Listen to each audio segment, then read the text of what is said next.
Para alguns, um personagem maligno e sem piedade que tenta a humanidade.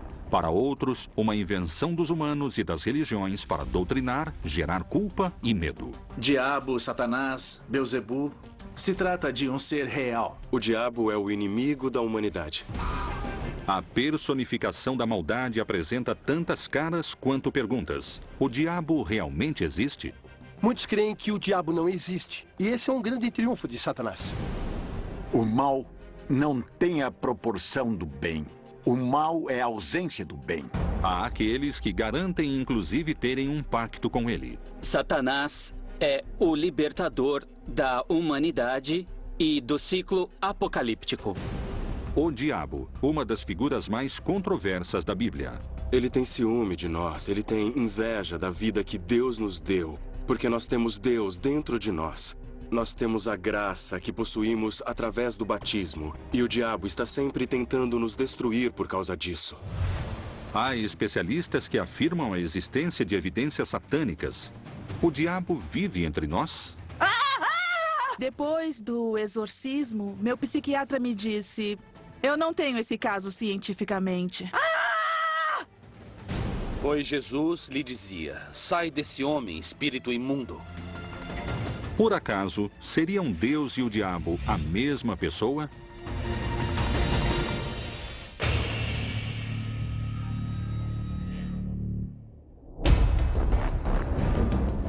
O diabo, a personificação do mal, busca o pior do ser humano para conquistá-lo. Será que, ao caírem em tentação, Adão e Eva tenham marcado a história da humanidade, assinalando o pecado em cada um de nós?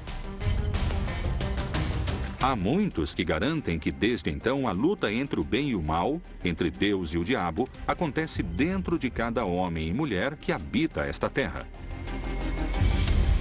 O diabo recebe o nome de pai da mentira mais vezes que o diabo falado por Jesus. Jesus disse que o incrível é que ele perverte a verdade, ou seja, que ele corrompe a verdade. Não é que ele não a reconheça, ele a reconhece e procura corrompê-la. Outra de suas características. O diabo pode viver entre os homens ou dentro dos homens. Será que grande parte da humanidade já se encontra sob seu poder? O diabo, sendo um ser pessoal, pode estabelecer uma relação com alguém. Ele, como ser pessoal, pode estabelecer uma relação com alguém. Um pacto com o demônio é uma decisão tomada por um ser humano livre para associar-se de alguma maneira a Satanás ou a algum espírito, algum demônio, algum espírito negativo. Existem parágrafos na Bíblia que sugerem a existência do diabo. A figura de Satanás na Bíblia hebraica tem a ver com o adversário. É um adversário, o inimigo, que pode aparecer. Pode ser uma pessoa. Tem duas visões na literatura judaica posterior.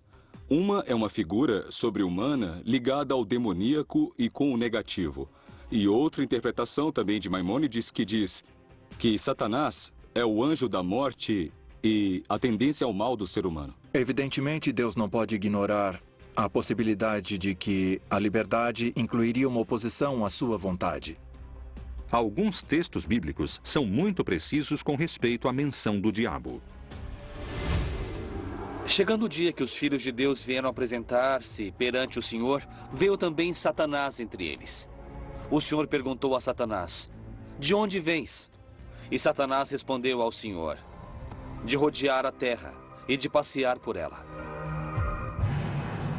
Colômbia, Bogotá.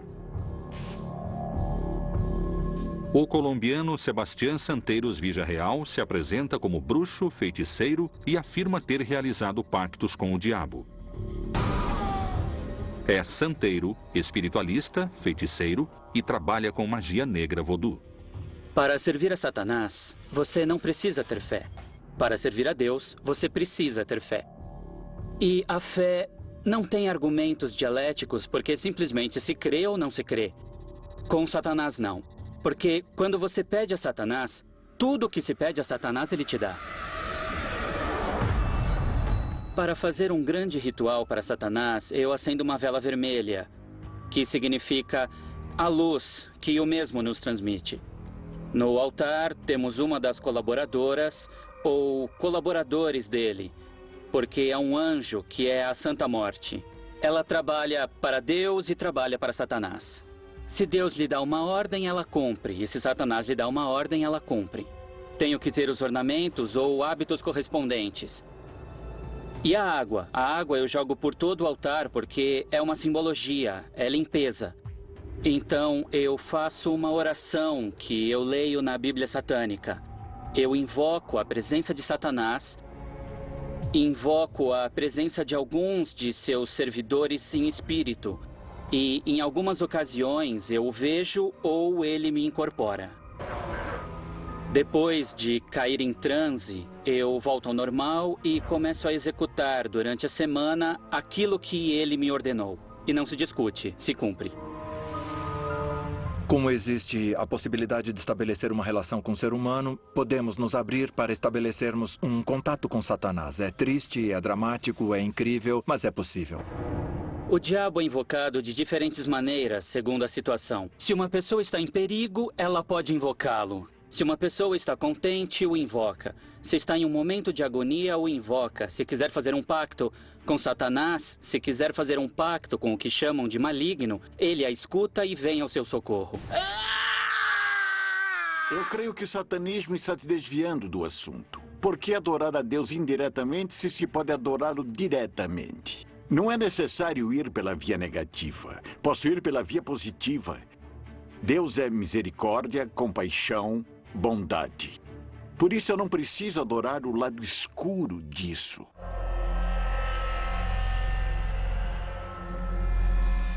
A pergunta que muitos especialistas e teólogos ainda se fazem é: o diabo realmente existe ou é uma metáfora? E se é uma metáfora, a quem Jesus se referiu como a encarnação do mal?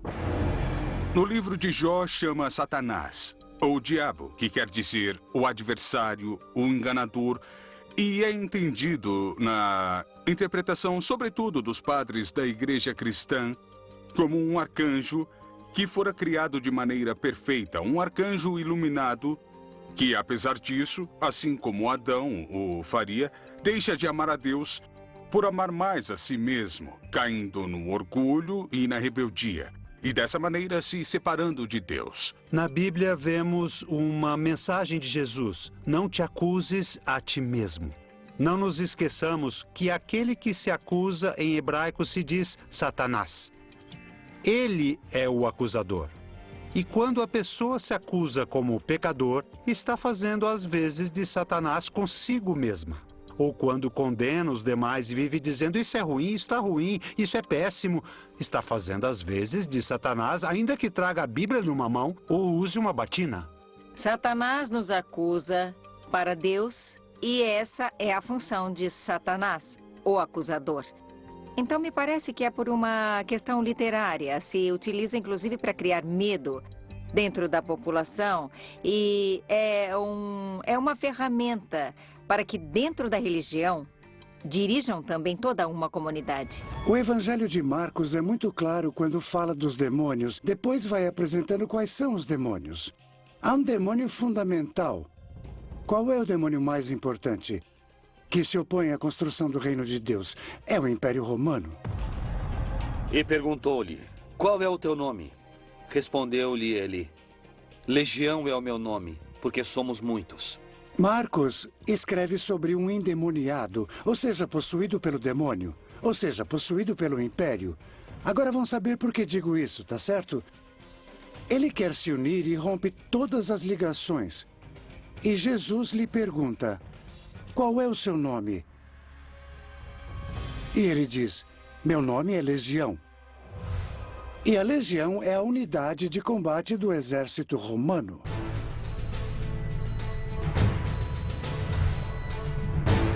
São muitos os que asseguram que o diabo existe e que, inclusive, se encontra mais perto do que alguns creem.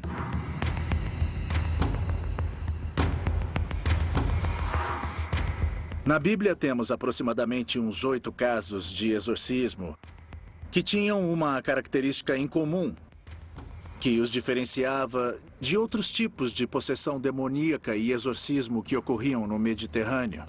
O contexto no qual aparecem os exorcismos na Bíblia tem uma clara conotação social e política. se considera possuído pelo diabo todo objeto, pessoa ou lugar que se encontra infestado em princípio.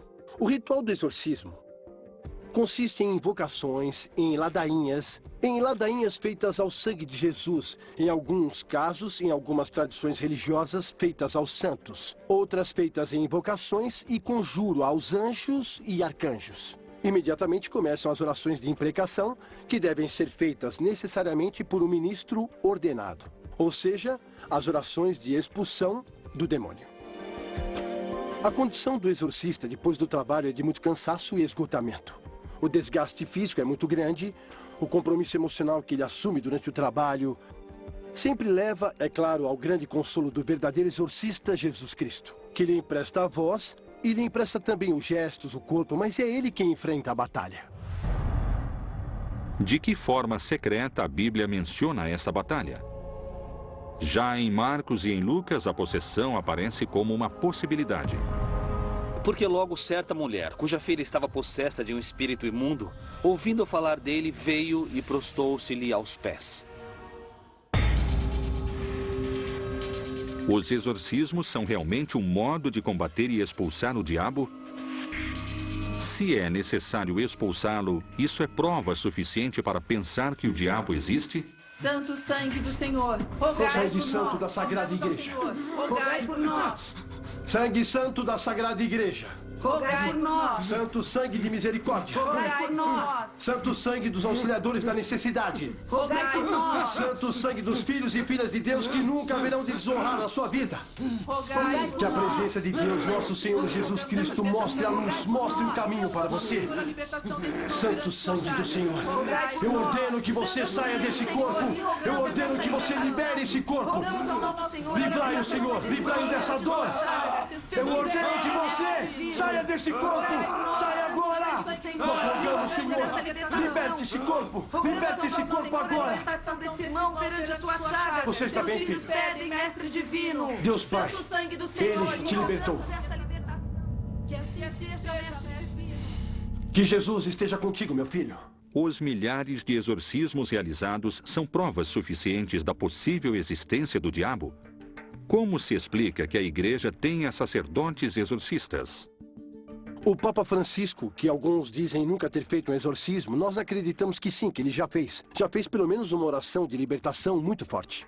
Se o diabo não existe, como e de que maneira explicaríamos os exorcismos? A pessoa tem que estar convencida de que isso acontece.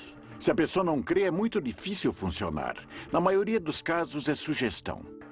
Eu deixo a porta aberta a algumas exceções que podem conter alguma força muito profunda.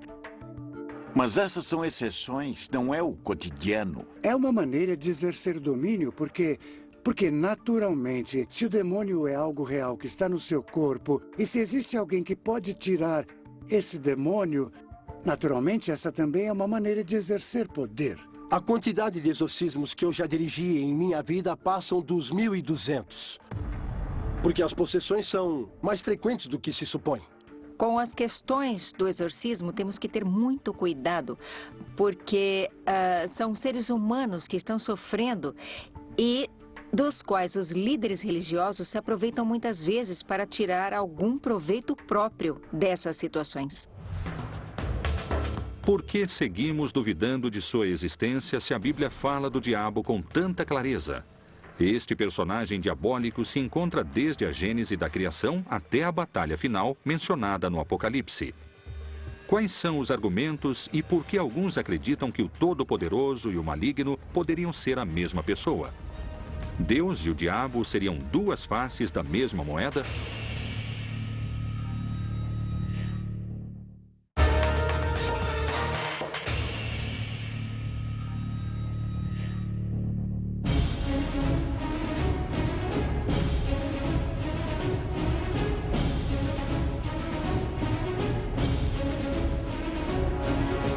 Há milênios, duas opiniões se enfrentam. Uma tenta mostrar que o diabo não existe, e a outra que é um ser real e o principal adversário de Deus.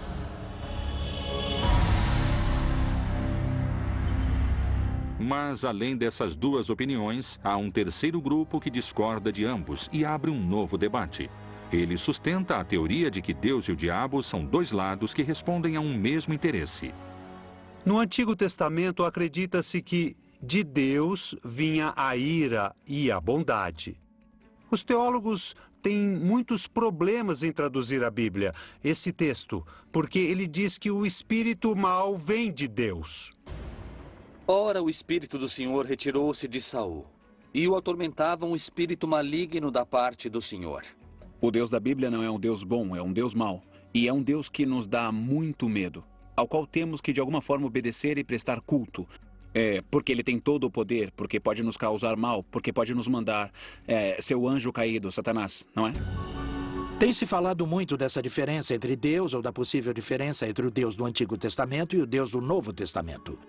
Em geral, de forma muito esquemática, se diz que o Deus do Antigo Testamento está muito preocupado com a justiça. Por isso, é preciso agir de forma violenta para que se faça justiça.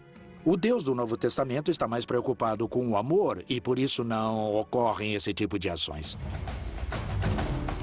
A mesma Bíblia, entre suas páginas e histórias, nos brinda com vários exemplos de extrema crueldade. Isso pode estar associado à existência de Satanás e aos que sustentam que entre Deus e o diabo não há diferenças? Na Bíblia há muitas histórias que falam de violência, que falam de massacres, de magnicídios. A Bíblia conta a história do que ocorreu em uma época onde as mortes eram cruéis, as guerras eram violentas e os massacres eram próprios de todos os povos da antiguidade. E suas crianças serão despedaçadas perante os seus olhos. As suas casas serão saqueadas e suas mulheres violadas. Se alguém lê a história de Caim e Abel, onde um irmão mata o outro, não há nada mais horrível na vida do que um irmão matar outro irmão. Você pode imaginar muitas situações de violência, mas essa seria o cúmulo da violência. Mesmo assim, está lá. E está lá para dar testemunho de que essa violência existe entre os seres humanos, que as pessoas se matam entre si. Então, os exemplos que eles pegaram são de textos sagrados desse mundo. Um mundo bárbaro que oferecia exemplos bárbaros. Estamos diante de mitologias muito primitivas. Israel não é uma grande cultura de maravilhas, é um povo nômade e camponês. Assim como Sodoma e Gomorra e as cidades circunvizinhas que, havendo se prostituído como aqueles anjos e ido após outra carne, foram postas como exemplo, sofrendo a pena do fogo eterno. Sodoma e Gomorra é uma história muito interessante, contada no começo do relato da Gênesis. Das primeiras histórias, vinculada muitas vezes, tradicionalmente, ao tema da sexualidade, que foram cidades destruídas pela homossexualidade dos habitantes. Na verdade, quando alguém lê o texto, não tem nada a ver com homossexualidade. É uma condenação pela falta de hospitalidade. A hospitalidade era uma lei fundamental na antiguidade, especialmente porque as pessoas iam de um lugar para o outro nessa faixa de caminho desértico, e se alguém não recebia, você realmente corria risco de vida. Então estes povos rompem com essa lei sagrada. Não acolhem aos anjos como hóspedes. Querem abusar deles. E aqui o problema não é a questão homossexual, é o abuso. E isso é o que é castigado neste mito. São castigados com fogo, chuva de enxofre e fogo sobre esses povos que são destruídos, aniquilados da face da terra. O enxofre, o fogo, é a destruição. É voltar para a estaca zero, para o nada. Se aniquila, o povo volta e volta a surgir a vida. Muito tempo depois dessas histórias foi assimilada a questão do inferno, por exemplo, que não tem nada a ver, não se fala do inferno na Bíblia, mas ele é assimilado dessa forma. Será que Deus pode ter tido essas condutas malignas que parecem pertencer ao universo do diabo? Há aqueles que creem que essa mesma Bíblia é uma criação mais ligada ao mal do que a um Deus como nós pensamos hoje. Marcião de Sinop escreveu um cânon dos textos que hoje conhecemos como a Bíblia. Ele ocultou no recorte que fez uma concepção especial do diabo. Marcião é um gnóstico cristão que considerava que o Deus que criou o mundo material e que fez ao homem e aos povos da terra tem que ser um Deus malvado, precisamente porque a matéria está identificada com o mal. Bom, na verdade, a apresentação do movimento das luzes e sombras no texto bíblico já a encontramos em Gênesis, que no princípio havia a escuridão e que a primeira ação de Deus na criação foi dizer que haja luz. Essa luz atravessa as trevas, atravessa a escuridão. Está dizendo que, na verdade, a luz que veio ao mundo era Jesus, mas os homens preferiram ou elegeram as trevas em vez da luz, porque a luz, de alguma maneira, colocava em evidência as suas obras, as quais eles queriam ocultar. Mas, para alguns dos crentes mais fiéis, essas teorias não são mais do que uma prova de que o diabo está entre nós. Nos dias de hoje, nós podemos pensar no hedonismo, na busca pelo prazer completo e total. Isso tudo sem visar a transcendência, a vida, a verdade tomada como útil. Tudo isso são tentações do diabo, presentes não somente no privado e particular, mas também na vida pública. Porque a influência pública do diabo quer que se demore o nosso, o nosso caminho rumo à fraternidade, rumo à união entre os seres humanos. Quando um batizado tem em si a marca de Cristo e vive ou tenta viver em graça, não pode ser invadido pela força que se opõe a Cristo. Cristo já venceu o demônio. Então, a princípio, somente uma pessoa não batizada pode estabelecer uma relação pessoal com o demônio. Vamos começar agora. Paula esteve internada pelos últimos 10 anos de sua vida com o diagnóstico de esquizofrenia. Eu escutava vozes e via coisas, sabe? As vozes me diziam o tempo todo, mate-se, corte-se. Pelo sangue de Jesus eu te liberto! Eu ordeno que deixe esse corpo agora! Pelo sangue de Jesus! Eu tinha um rosário, sabe? Que eles dão no hospital. E com o rosário da cruz, sabe? Com a parte de baixo, que é feita de plástico, é que eu me cortava com esse plástico. Busca o Senhor! Bom, depois eu via muitas sombras e sempre via homens. A possessão diabólica não tem nada a ver com a bondade ou maldade moral. Quer dizer, o endemoniado é uma pessoa enferma. Muitos creem que o diabo não existe, e esse é um grande triunfo de Satanás, então temos muitíssimo trabalho. Será que realmente o diabo está entre nós e não sabemos? Será que Deus e o diabo são uma mesma criação? Estaremos vivendo 7 anos de tribulações que antecedem o Apocalipse? E se estiverem recrutando cada vez mais soldados para essa batalha final de que alguns denominam o exército do diabo?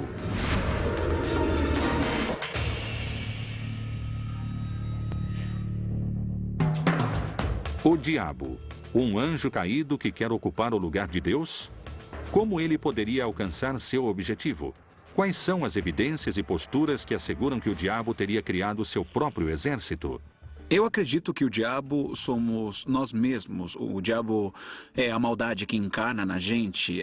O diabo é uma configuração que pode ter expressões muito claras. Um personagem nefasto da humanidade. O diabo engloba muitos. Não se trata de um só, já que são muitos, milhares de milhares, visto que era um arcanjo, um anjo superior, que seria Lúcifer com todos seus seguidores que acabaram condenados. Alguns levam sua teoria mais além e creem que o diabo preparou um exército e está escondido esperando o começo dessa batalha final. Com esse exército maligno, o Agramon representa um demônio maior, que é o demônio do medo. Existem demônios menores que, por sua vez, os servem. São demônios intercessores. Não esqueçamos que a corte satânica tem a sua hierarquia. E não é que eles perderam a hierarquia que conservavam no céu. Ou seja, entre os demônios há os querubins, os serafins, as potestades, cada um com seu grau de maldade. Podemos mencionar também Adriel, que é o demônio da morte, o demônio da lua, o demônio da noite. Adriel, para nós, como esse demônio terrível, o da morte, está representado em Hitler. Ele trouxe o inferno para a Terra, mostrando os setores do inferno. Mas onde? Os campos de concentração são um exemplo muito claro de que essa destruição havia sido inspirada por alguém. Hitler encarna o pior da condição humana. Mas dizer isso, às vezes, é tirar a responsabilidade dos seres humanos. Temos a capacidade de escolher entre, como diz no livro de Deuteronômio, eis que ponho diante de ti a vida ou a morte, a bênção ou a maldição. Escolhe a vida para que vivas. O céu e a terra tomam hoje por testemunhas contra ti, de que te pus diante de ti a vida e a morte, a bênção e a maldição. Escolhe, pois, a vida, para que vivas tu e a tua descendência. A pessoa tem que escolher para qual caminho quer direcionar sua vida. Se está trabalhando pela justiça, pela paz, pela compreensão, ou o oposto, pelo ódio, pela violência, pela maldade. Eu acho que, às vezes, nas histórias você tem que tomar decisões. Mas os demônios mencionados na Bíblia também levaram os especialistas a darem explicações diferentes. Bem como algumas mulheres que haviam sido curadas de espíritos malignos e de enfermidades, Maria, chamada Madalena, da qual tinham saído 7 demônios. Lucas nos diz que Jesus expulsou 7 demônios. É o dado que nos dá o Evangelho de Lucas. Então isso quer dizer que 7, na simbologia semítica, é a plenitude. Aqui falamos de demônios, ou seja, desfeito. Quando ela encontra Jesus, está fora do eixo. Não se sabe quem é essa mulher. Muito bem, quem são os demônios? Os demônios são os obstáculos que se opõem a um determinado tipo de projeto. Maria Madalena é uma militante do projeto do Reino de Deus, que naturalmente, para ser uma militante completa do Reino de Deus, ela deve enfrentar obstáculos muito fortes. Ela vai ser perseguida, por isso também vai duvidar, vai ter medo, não é? Como todos nós. Então, Jesus lhe tira esses medos, lhe tira esses obstáculos. É a libertação, de alguma maneira, de uma situação de marginalidade que ela tinha como resquício. Nós sabemos que estava fora de seu juízo e, de nenhuma maneira, se pode relacionar com o fato de Maria ser prostituta ou que havia sido amante de Jesus. Nenhuma dessas coisas. Não quer dizer que foi uma mulher ultra pecadora ou ultra libertina. O endemoniado é uma pessoa cuja enfermidade não se conhecia em sua origem e nem a sua cura. Então era uma personagem endemoniada. Esses demônios estão entre nós. Eles não creem em nada também porque as vozes me diziam o tempo todo que não creem nisso, que não creem em nada. A mente é como alguém que nos prende e às vezes nos mata. É como se estivéssemos habitados por muitas vozes, muitas vezes incoerentes. Eu acho que o que hoje chamamos de exorcismo não é mais do que o fenômeno que deixa evidente a multiplicidade, a multiplicação e a fragmentação da nossa personalidade, das muitas vozes que ouvimos. Se existem muitas vozes que nos falam, quais são os indícios ocultos que encontramos na Bíblia para decifrar se estamos perto de uma batalha entre Deus e o diabo? A temida batalha que anuncia o fim dos tempos. O Armagedon é um lugar que existe e que se chama Megido em hebraico, e onde se deram grandes batalhas na antiguidade. E o que é dito no Apocalipse é que ali haverá uma batalha onde o vencedor final é Cristo. Muitos falam que o juízo final será representado por uma batalha entre o anticristo e Deus, o bem. A batalha é constante, é diária. Geralmente encontramos pessoas que não creem, pessoas que não querem o bem, que não creem na vontade de Deus, de maneira que a batalha é permanente. Mas a vitória definitiva vai perseverar com a vinda de Jesus. Nesse tempo, muitos hão de se escandalizar e trair-se uns aos outros, e mutuamente se odiarão. Bom, existe uma batalha e um confronto permanente. O final não é bem no sentido de último, mas final no sentido daquilo que dá significado e sentido às coisas. O juízo que Deus estabelece contra alguns, e que não é uma batalha, ainda que se ache anunciado em todo o Apocalipse uma batalha dos maus, digamos, de Satanás e de seu exército contra Deus, na verdade essa batalha não existe porque Deus não precisa lutar. Mas para que exista uma batalha, deve necessariamente existir 2 grupos. E como alguns creem serem os que chegaram para salvar a humanidade, estão os que creem terem vindo para destruí-la. Satanás aparece na Bíblia com vários nomes e com várias imagens. Nós o conhecemos desde a serpente que aparece em Gênesis, até com os seus outros nomes, o diabo, o demônio, Satanás, Beelzebu. Todas essas seriam indicações de um mesmo personagem do pai da mentira. A luta entre o bem e o mal, entre a tentação e a obediência, entre o pecado e a salvação, é tão antiga quanto a própria vida. Como e desde quando se constrói essa figura do diabo? Por que o mal e o diabólico respondem a tantos nomes? O diabo, a personificação do mal, o rival de Deus, o tentador dos homens.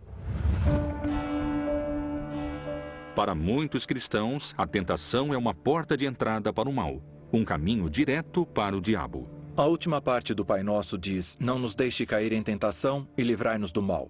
Esse mal pode ser entendido tanto como qualquer situação que seja perigosa para a realização pessoal, como o maligno. Livrai-nos do maligno, livrai-nos do pecado, livrai-nos do demônio, livrai-nos de qualquer situação de perigo para a própria salvação. Então podemos dizer que sim, está presente a súplica de sermos livrados do demônio no Pai Nosso. Na ideia de um Jesus muito divino, com a ideia de um Jesus gnóstico semidivino, as tentações não têm lugar. Para aceitar que Jesus foi tentado, temos que aceitar primeiro que ele foi 100% humano. Portanto, a passagem veio a ser interpretada como as tentações que Jesus enfrentou ao longo de sua vida, mas no terreno onde se dão as tentações, que é na mente. Jesus teve que escolher, por isso passou 40 dias no deserto, entre ser o Messias conforme as profecias de Isaías, desprezado, ignorado, traído e assassinado, ou inclinar-se para a vaidade do reconhecimento mundial e ao arrebatamento do poder e das riquezas. Então, essas tentações são o núcleo que nos mostra se o Messias deve ser glorificado por sua própria força, ou se o Messias está disposto a humilhar-se, a negar-se e a morrer por amor aos seres humanos. A tentação existe dentro dos textos bíblicos e, além disso, a figura do diabo tenta deturpar a vontade de Jesus. Como essa figura é realmente? Alguns investigadores questionam a imagem clássica do diabo, com chifres, patas de cabra e rabo.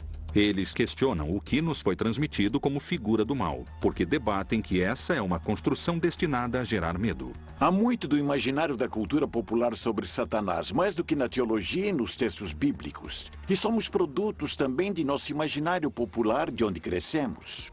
Na Bíblia, tanto no Antigo Testamento quanto no Novo Testamento, temos histórias relacionadas com o diabo, com Satanás. No entanto, não encontramos descrições físicas de como ele era. Se ele tinha chifres, se tinha rabo, se tinha um tridente, ou se era vermelho. O que nós sabemos é que ele é uma descrição do mal. Não é bíblico. Nem o purgatório, nem o inferno eterno, nem o céu. O céu para estar perto de Deus, sim. O inferno como distância de Deus, sim. Mas chamas, diabinhos, um Satanás rei que manda nos demônios, isso foi uma invenção medieval. Isso aparece na Idade Média. É alguém que tem a ver fundamentalmente com o sexual. Por isso se atribui a ela a cor vermelha. Os chifres de bode e as patas de bode, que eram o poder da fertilidade e da vida, que representavam Dionísio Pan na literatura grega.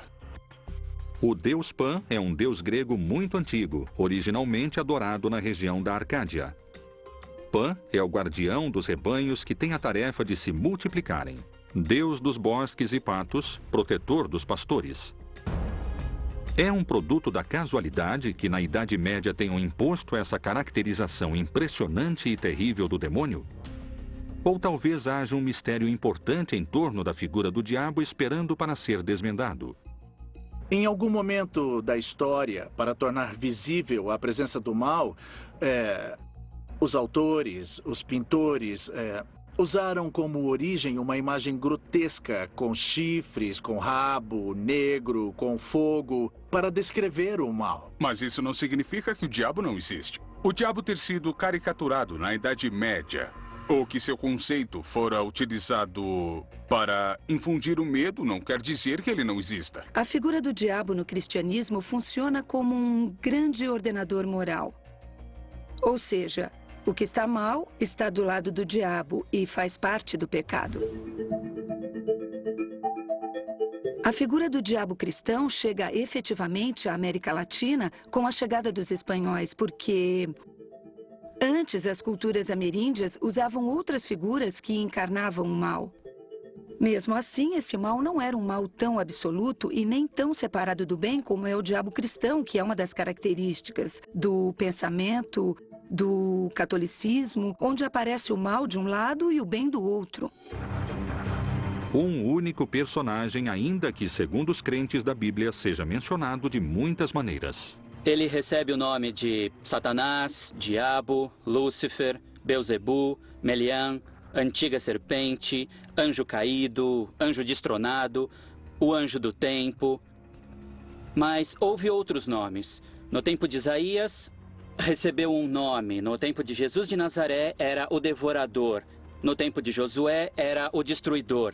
Eles sempre insultaram Satanás de diferentes maneiras. No Novo Testamento, sim, Jesus e o apóstolo Paulo o mencionam, mas como um adversário, como aquele que está contra o projeto de Deus.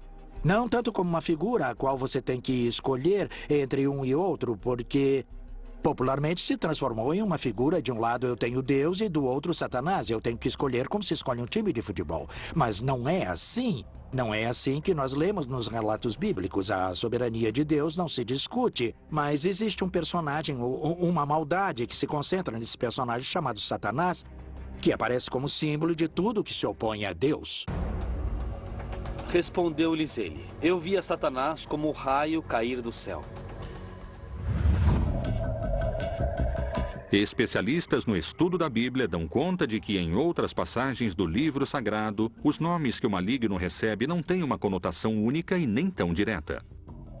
Diabo, Satanás, Lúcifer, todos têm a ver com o seguinte: num projeto como o projeto do Reino de Deus, você tem que enfrentar os obstáculos, e esses obstáculos são denominados com determinados símbolos, não é? Um dos símbolos mais importantes é o de Satanás. Essa poderia ser uma manobra e modo de agir do diabo para ganhar tempo e adeptos à sua figura? O Evangelho de João registra que Jesus o descreveu como um ladrão que trabalha entre os demais que não se dão conta que ele está lá.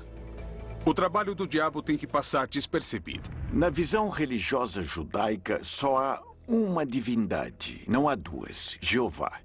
E Jeová é o autor do bem e do mal, da saúde e da enfermidade, da alegria e da tristeza. Em outras religiões há deuses do bem e deuses do mal. Qual é o verdadeiro significado da palavra diabo? Havia alguns anjos caídos que não queriam ser anjos. Queriam ser mais do que anjos. E apareceu esse anjo que seria o diabo. Como a ideia é unir, diabo é separar. Daí vem diabo, de diabolo, o que separa. Muitas correntes de pensamento se perguntam se realmente o conceito não é um engano em si mesmo. A resposta a essa teoria poderia mudar o conceito fundamental que a religião tem sobre o bem e o mal. Para muitos sacerdotes e para a principal autoridade da igreja, o diabo existe em muitas de suas mensagens, e o Papa faz alusões à sua presença entre nós aqui na Terra. Onde o diabo vive? Será que Satanás está perto de nós?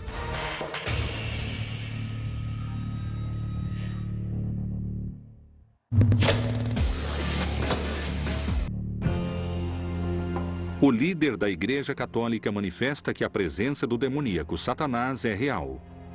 Não é um mito e está presente nos lugares mais fortes, com mais fiéis. Onde? Por que se manifesta? Com toda certeza, o diabo ataca a quem ele sente que lhe escapa. Ele não vai atacar aquele que é de sua propriedade ou alguém que está morto e que não escolheu um lado. Ele vai como um predador, que é perseguir aquele que escapou dele, mas isso não é coerente com o fato de que os ataques sejam precisamente a imoralidade daqueles que creem. Francisco não foi um grande professor de teologia. Ele foi um pastor próximo de seu povo, com um coração solidário. Sua linguagem não é a do teólogo. É a linguagem da paróquia, do entorno. E isso não o desmerece para aquele que entendeu o contexto. Então ele fala de maneira popular e não como um especialista da Bíblia. Francisco não é um grande especialista da Bíblia. Ele é o Papa, e o Papa é um líder. O problema aparece quando interpretamos ao pé da letra e não como linguagem simbólica. Toda linguagem religiosa e simbólica deixa de ser religiosa. O líder da igreja também apontou o filho do diabo, o anticristo, na corrupção e no dinheiro. No livro do Apocalipse, capítulo 12, uma visão se apresenta a João, que é de uma mulher, que resplandece como o sol, e um dragão de 7 cabeças que a persegue. Viu-se também outro sinal no céu. Eis um grande dragão vermelho, que tinha 7 cabeças e 10 chifres. E sobre as suas cabeças 7 diademas. Esta visão significa que o dragão é o diabo, e suas 7 cabeças representam a totalidade do poder sobre os governos corruptos da terra. E a mulher que resplandece como o sol é o grupo de crentes, ou seja, a igreja, que reflete o caráter amoroso de Deus. A corrupção, eu acredito que continua sendo um sistema que permeia todas as faixas sociais e políticas. Atrás de tudo isso, há homens e mulheres que a utilizam. Então, nesse grupo, nós poderíamos colocar os anticristos, por assim dizer, porque vão contra a vida. No ano de 2014, o Vaticano reconheceu de forma oficial a Associação Internacional de Exorcistas, uma prova a mais que para a Igreja o diabo existe.